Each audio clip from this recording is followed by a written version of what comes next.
Hello, we're in the Shropshire garden again today. Fortunately there are no jobs to do because I'm just about up to date. It's the first weekend of the month, the beginning of May, and what I want to do today is just walk you around the garden and show you what I've got going, and I'll do that every month so we can see what throughout the year. We're just coming to the end of the hungry gap, that period between sort of February, March and May, and there's not an awful lot growing to eat in the garden. We've finished the broccoli, the purple sprouting broccoli, we've still got spinach, we've got the first few asparagus, artichokes are coming, but still not a huge amount. We're not self-sufficient at this time of year. You come back at the beginning of June, there'll be plenty to eat. The beginning of July, beginning of August, there's almost too much to eat. We're in glut territory then. So let's have a walk around. This is the salad bed. What I've got going here, I've got the first lot of radishes. They're not quite ready to eat yet. We've got spring onions here coming up. We've then got a row of carrots. They're beginning to come up. I'll need to thin them before too much longer. And just beyond them, we've got beetroot coming up. Again, I'll need to thin those a little bit. We've got members of the cabbage family here, the brassicas. They're all coming on very well. In here we've got cabbages, and protected in this tunnel from cabbage white butterfly. And talking about the hungry gap, I've got in here, I've got the first purple sprouting broccoli. These will grow for the next 9-10 months. We'll be eating them from January through till about May next year, hopefully. Also, to keep us going through the hungry gap, we've got kale. I should be able to treat those as cut and come again later in the year. They're a type called Cavallo Nero. I've not grown them before, so we'll see how we get on with those. In the middle of the kitchen garden, I've planted pride of place. I put some sweet peas. Now, these are the easy route to domestic harmony. They're my wife's favourite flower.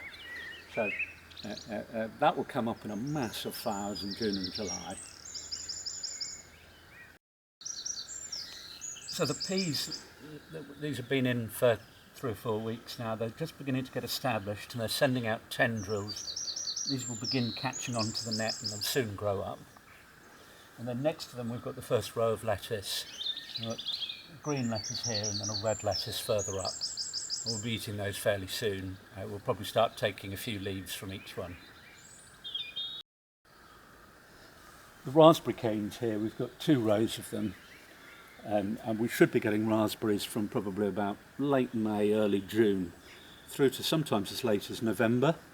We've got different types in here. You can see they're just beginning to come out into flower. Another week or two they'll be out into flower and be a mass of bees and other insects pollinating them. But what we've done over the winter here, we've cut them back a bit. Some of them were getting a bit tall and straggly. We've brought them back down.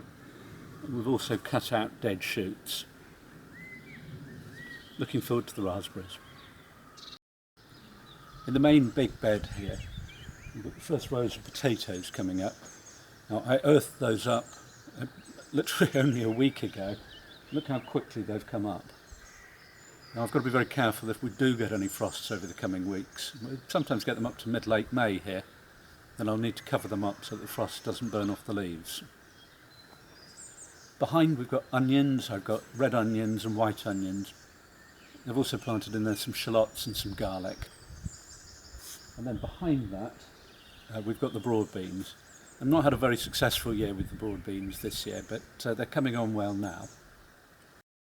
I absolutely love globe artichokes, dipped in fresh melted butter. Now look at these here, they're coming up. I've got several of them coming up on this plant, and I've got 3 or 4 other plants here. I'll be eating those another couple of weeks. And these are all wonderful plants, they're beautifully architectural.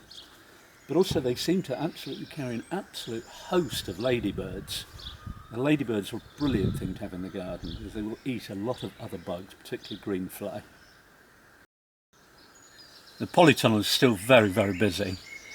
We've got the first of the carrots coming on there, and they're a long way ahead. I mean, they're 4 or 5 inches tall now, much more advanced than the ones outside. I've got stacks of other plants here. I've got sweet corn, I've got peppers, I've got aubergine. Now what I've done with the aubergine here, just to spread them out, is I've put them in an old egg box.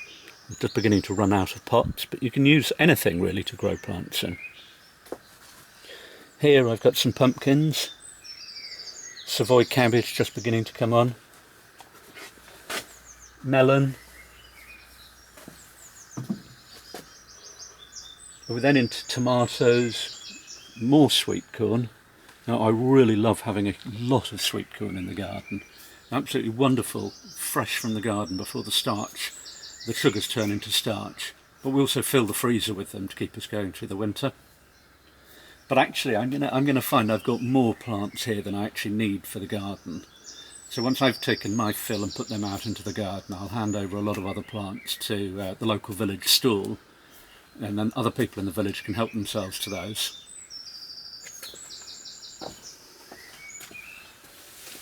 Down here we've got potatoes. I mean, this potato here just beginning to come into flower. It's not going to be long before we're going to get potatoes off these. And at the far end of the polytunnel, cucumber. I've actually got on this one, and it's still a tiny plant, but I've actually got the first cucumber forming behind that flower.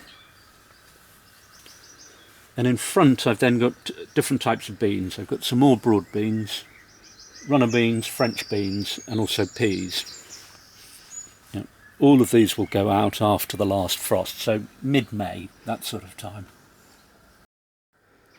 We've got courgettes growing in here, just filling that last bit of space between the strawberries and the end of the bed. I've planted them in just little holes which I've filled with a bit of compost. Now, it's still quite early to be planting the courgettes. We still get a frost, they're very frost susceptible.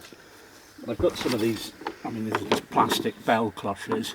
If it looks like I'm going to get a frost, I can dump one of those over the top of each plant. Now I've planted 3 different types. We've got a very traditional green one. We've got 2 of a yellow one, Limona. And then we've got 2, which is a pale green, dark green striped one, almost looking like a marrow. Now, I much prefer having these when they're small, no more than about that long. You turn your back and overnight they'll grow much bigger than that. That's not a problem. We'll either eat them. If we don't eat them, then they'll go on the compost heap and they'll be recycled nutrients back into the soil for next year. But I'm left over with quite a few spare plants. So I'll hand those over to the village stall next weekend. Other villagers can make use of those. In the corner of the garden, in the corner of the wall, this is the hottest, warmest, sunniest corner. Where I've got a blackberry growing. Each year it sends out new shoots, and you can see new shoots coming up here. You can see the dead shoots here, and you can see the live branches behind me there. Now what happens with this blackberry is it fruits on last year's growth. So the fruit that we had on this last year, these branches grew the previous year. They're now dead. And these new growth I will train up this side this year. And the ones that grew along these ties last year, they're now coming out into flower. So we should have a great harvest on that in a few weeks' time. Now the key thing, just like the strawberries, I need to make sure these are protected. At this stage I need to make sure insects can get to them, bees and other pollinators.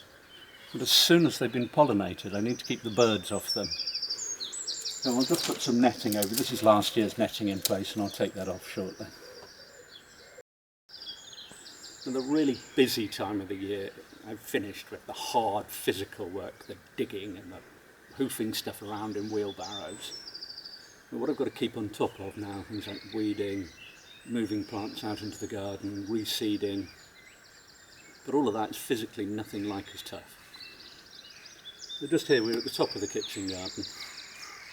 My parents had this wall put in, and the stone there, it's got their initials from when they put it in. Now they're living next door to us now, and they used to have in here a statue, a bust of Julius Caesar, My father was a Roman archaeologist and he'd managed to get a replica. But these stones here, the bricks, they're actually Roman. There's a wonderful connection between past and present. I've got my Labradors running around somewhere in the garden, and it's always a challenge keeping him off the beds. Well, look here, 2,000-year-old dog paw print in the stone, in the brick, in the tile when it was made. And people then were having problems with their dogs going where they didn't want them to. And there's a fabulous connection between past and present. And I'm hoping to put a bust of something there in time, or maybe grow some plants and some pots there. Anyway, join me next time on the Shropshire Kitchen Garden. Goodbye.